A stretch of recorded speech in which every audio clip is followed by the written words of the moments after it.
Aujourd'hui, je vais commenter une émission de radio que j'ai écoutée hier sur Miles Davis, hein, le joueur de musique de jazz. Et en fait, il y avait une anecdote qui m'a profondément touchée parce qu'elle va avec ce que j'essaie d'enseigner, en fait. C'était sur un de ces musiciens qui jouait avec lui à un moment donné et qui était Herbie Hancock, qui est aussi un très très grand musicien de jazz.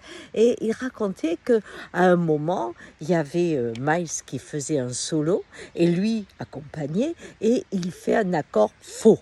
Mais vraiment faux, comme il dit lui-même, il n'y a pas d'erreur, c'était un accord faux.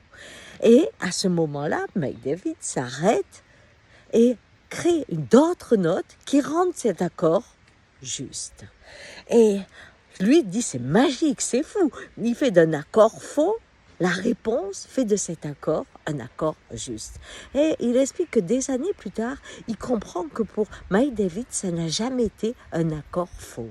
C'est juste que c'est cet accord qui était là et qu'il fallait être responsable de cette musique et donc le transformer. Il a vu comme juste c'était là.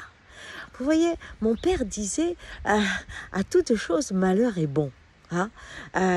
Comment expliquer cette capacité à simplement recevoir la vie et à la transformer sous sa responsabilité, bien sûr, en quelque chose qui s'accorde.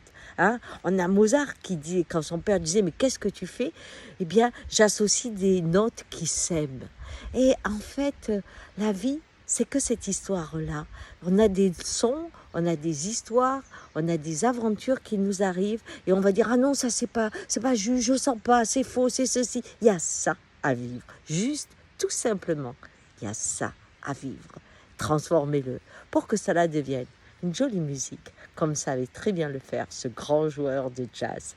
Ah, on disait que le jazz, c'était la capacité à jouer comme des chats, retomber sur ses pattes. Mais en fait, c'est danser avec la vie, tout simplement. Et ciao!